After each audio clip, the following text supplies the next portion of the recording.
Dark Shadows, number 13, BTR 11167, Air 11867, take one.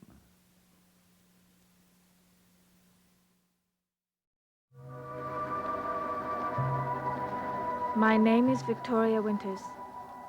A mystery hovers over Collinwood, hovers like some dark bird of night. And the more light that is brought to the mystery, the darker it becomes.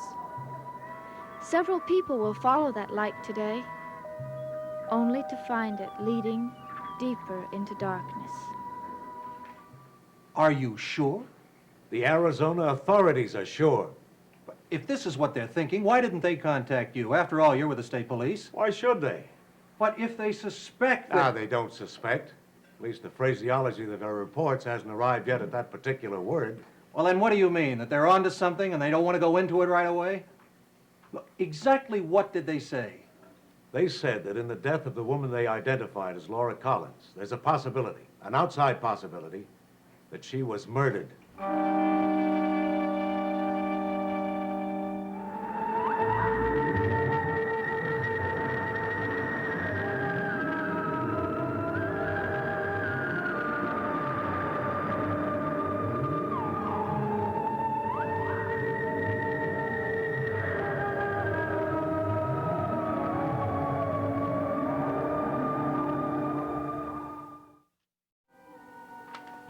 Murder? That's a far-out possibility, but it is a possibility. The Arizona police have a dead body on their hands. So far, the events leading up to the cause of death haven't been determined. Well, don't they just assume the cause of death to be asphyxiation? Well, that's a logical assumption. But it's just possible that the woman who died might have been incapacitated in some way before the fire started. Does that seem likely? She died behind locked doors. She made no apparent effort to escape. That could be a reason for a murder theory. Well, I'm glad to hear you use the word theory, Lieutenant. Of course, it's a theory. So far, and considering the circumstances of the death, I'm sure that there are many theories being investigated. Look, couldn't this woman have been overcome by smoke before she could reach the door? Yeah, it's a possibility. Oh, it's more than a possibility. It's the most logical explanation. Maybe. Lieutenant, allow me to remind you that a murder charge requires proof of motive and proof of opportunity. You don't have to remind me of anything. No charge has been filed. But you are considering the possibility of murder. The Arizona police are considering it. Why? Have they established a motive for murder? No. It's absurd. They don't even know the identity of the victim, much less her relationship with Laura Collins. Well, they do know that Laura Collins has a history of mental disturbance. That suggests a woman capable of violence. Oh, it seems to me you're reaching pretty far. Well, I'd be inclined to agree with you. If it weren't for two facts that we have to face. Two facts we find very puzzling. What are they? One is that we've traced the source of the fire to Laura Collins' apartment. Oh, how did it start? Started in the kitchen. They think that gas from the stove ignited and set off the rest of the room. That could have been an accident? Could have been. All right, what's your other fact? Laura Collins claims she left Phoenix 5 days before the fire, right? Right. We've tried to run down that story. We've checked out the airlines, bus lines. We haven't been able to find one witness who remembers it. All right, what's so unusual about that? I mean, thousands of people travel by rail and bus every day. It would be easy for a lone woman to go unnoticed. I'd be inclined to agree with that if we hadn't come up with a witness. A witness who tells a completely different story. What is it? There's a woman who lives in Laura Collins' apartment building in Phoenix. She claims she saw Laura Collins on the day of the fire.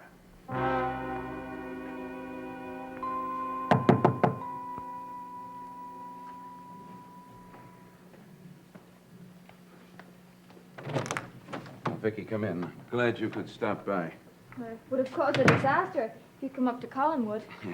Here, let me take your coat. Thank you. I was making a pot of coffee. Would you care for a cup? I'd love one. Come on in the kitchen. Well, what's this important thing you want to see me about? Well, after you left yesterday, I became a little concerned about your attitude toward Laura. Oh? I've been giving it a good deal of thought, and you can take my word for it, Vicky.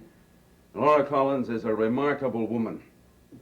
You have nothing to fear. There's nothing to be mistrusted about her. I don't understand you at all. Is it so unusual for a man to admit that he was wrong? No, but yesterday you said the exact opposite. Well, yesterday I went a little overboard. I've been thinking it over, and I realized I was a little harsh with her. Unfair. I'm a little confused. Why? Because yesterday you said she was strange, and today? Well, today you're talking about Laura Collins as if she's the perfect woman. Laura is a troubled and lonely woman. And anything anyone can do to make life easier for her, it should be done. What made you change your mind? I told you. I thought it over. You're the one person who can help her, Vicky. Me, I'm the last one in the world. It's up to Mrs. Stoddard and Roger whether she'll be allowed to take David away with her or not. And Laura won't be able to do that unless David's willing to go along with it. Elizabeth's rule, right? Yes, but I can't make up David's mind for him. You know David? Yes, I know him. I've become very fond of him. So have I. I know. And we both want to do what's right for him. And what's right for David is his mother. Yes. Is that what you're saying? Yes. And you can bring them together. David should know what a warm and wonderful mother she is. Burke, I don't like to bring this up, but What? yesterday, you told me how you used to feel about Laura before she married Roger. I'm not ashamed of that. Neither is she. We loved each other. But she married Roger. That was quite a shock to you, wasn't it? Yes. You couldn't believe that she could do such a thing, could you? Are you suggesting that she couldn't be trusted then and shouldn't be trusted now? No, of course not. I know that people change. Well? I'm not talking about Laura Collins. I'm talking about you. Because of the way you used to feel about her, you couldn't see her clearly. Perhaps that's true now. No. No, it's not. I have no doubts. No doubts about Laura. About her sincerity or about her love for David. Are you sure that you know her so well? I mean the woman she is now. I know her. I know her better than anyone else in this world.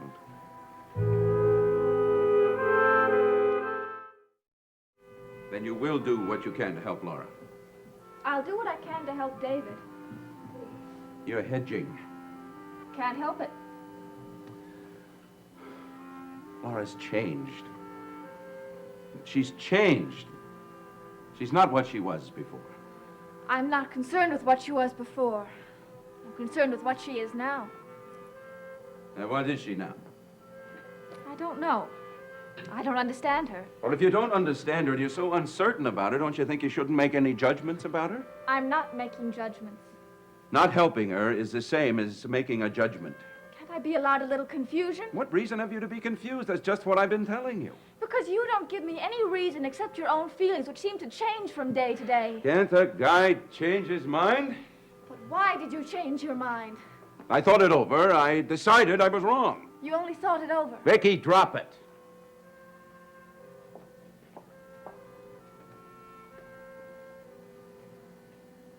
I'm sorry. So am I. Listen to what I have to say. You have a lot of reason not to mistrust me, but trust me about Laura. Or at least try.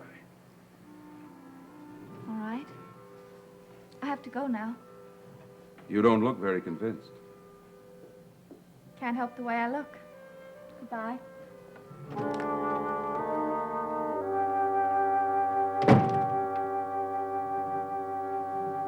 Let's get one thing straight, Lieutenant. You have no basis for accusing Laura Collins of anything. It's just supposition. Well, of course it is. I tried to make that clear. And there's a very good possibility that she will never be accused of anything, Unless we come up with some evidence. which isn't likely. Your client can feel secure for the time being. We're going to need her for more questioning. I see. Well, I'll be going. Thanks for dropping by. No, not at all. You have a right to be filled in on the facts. Excuse me. Yeah. Oh, would you ask her to wait a minute, please? Now, tell whoever it is to make it less than a minute. I'm practically out the door. Thanks again, Lieutenant, for everything. Thank me for the facts. That's all you got.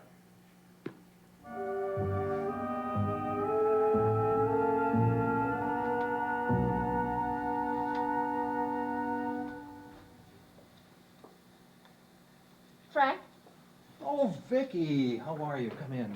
are you busy? I didn't want to barge in and disturb you. No, I'm glad to see you. Good. I'll only stay a minute. I need some advice. Well, anytime, you know that. Sit down. Was that Lieutenant Riley that just left? Yes, it was. I know this is none of my business, but what was he doing here? Well, I had an appointment to see him in his office later this afternoon. As the lawyer for the Collins family, I felt I should find out all I could about the death involving Laura Murdoch Collins. But anyway, the lieutenant was in the neighborhood, so he dropped in to see me. Have they identified that woman yet, the one that died? No, not yet. Was he able to tell you anything new? Yes, he gave me the facts. And I don't like what they all add up to.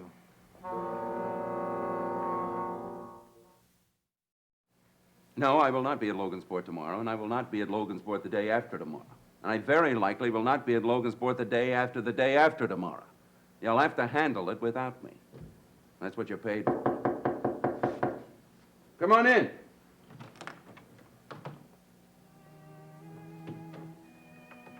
Yeah, well, just tell them that the offer stands, and if they don't like it, tough. But don't worry, they'll like it. I'll call you later in the week. Yeah. Hello, Carolyn.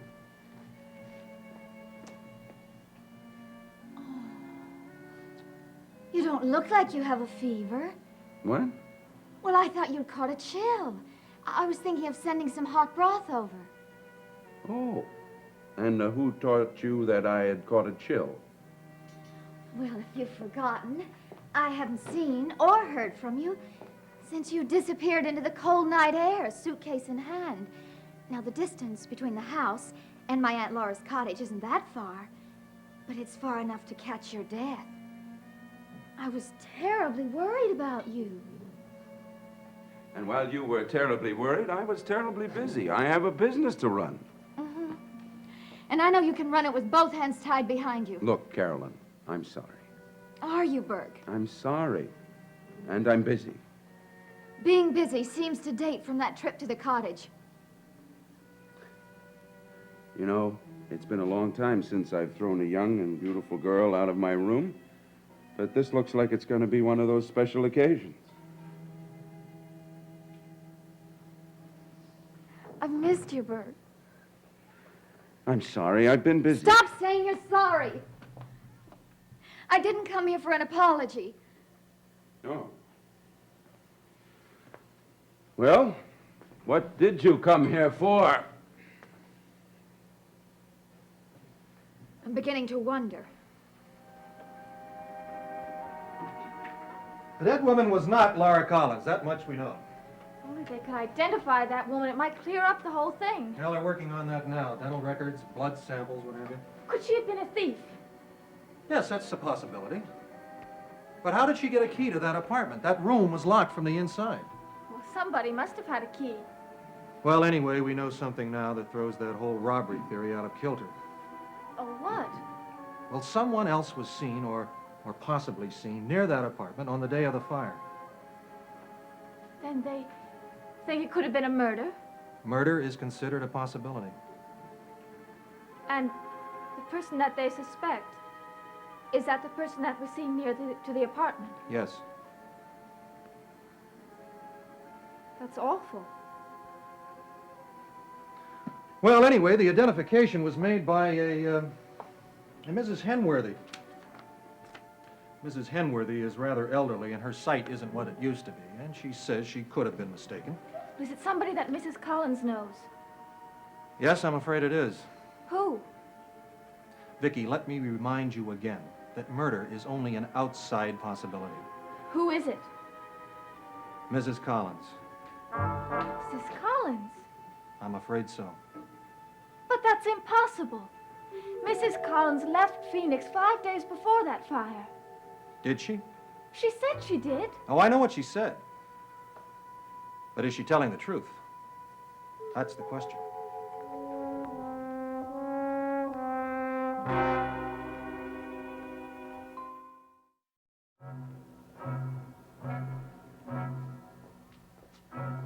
Now, will you calm down and listen to what I have to say? No, I don't think I will. All right, I give up. What does that mean? I'm not going to argue with you. So I'm supposed to just fade? Carolyn, we've had good times together. Some of the best times I've ever had in my life. This sounds suspiciously like a farewell speech. Well, I think maybe it would be a good idea. It would be best if we didn't see each other again. Best for whom? For you and my Aunt Laura? Best for you. Maybe my mother and Uncle Roger were right. You were only using me. And now you've found someone else to use. Is that it?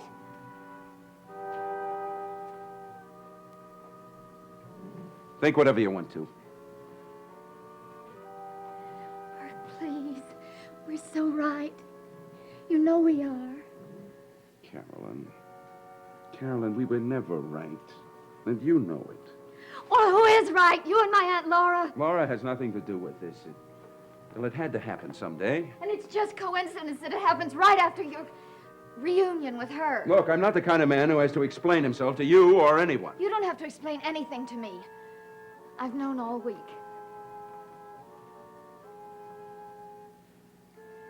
Do you see her often?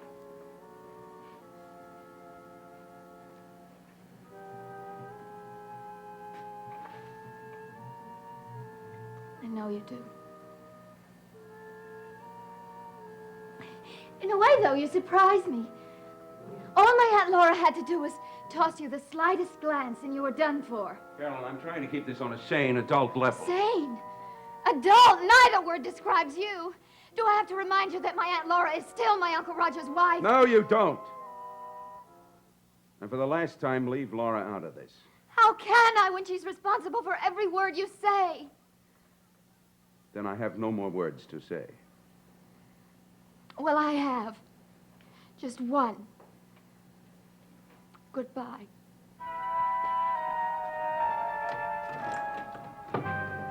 I can't believe it. Do they really think that there's a chance Mrs. Collins could be a murderer? This is just guesswork, Vicky, with nothing behind it. You have to remember that. Yes, of course. You seem upset. Let me take you home. Oh, no, you don't have to do that. I'm all right. Oh, but I want to. Well, listen, when you came in, you said you wanted to ask my advice about something. Oh, yes. I'm sorry I forgot about it completely. What was it? I'm not sure I need it now. Oh? Before I came here, I saw Burke Devlin. He called me at Collinwood and asked me to meet him. He said he had something to tell me. What? He wanted to tell me that he'd changed his mind about Mrs. Collins, that he had no doubts that she was a fine, wonderful woman. She may be. We don't know. He seemed so different. He not only changed his mind, but he seemed changed. Changed? In what way? He seemed so willing to believe Mrs. Collins no matter what, beyond all reason. Well, that happens to a man when he's in love.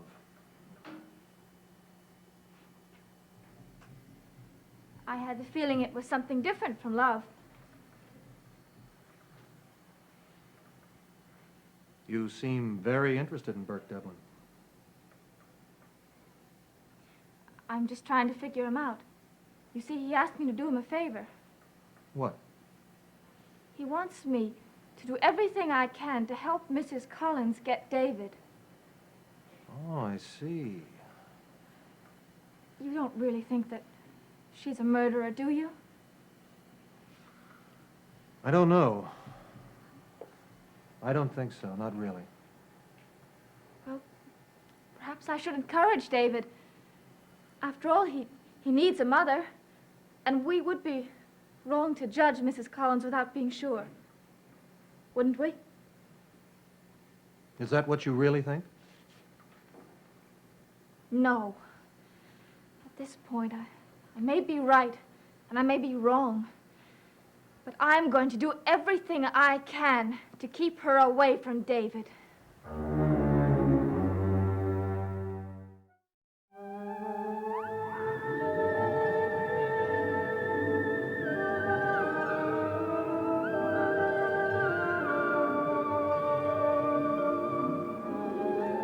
Elvis Presley stars in Flaming Star, the Wednesday night movie in color tonight here on ABC.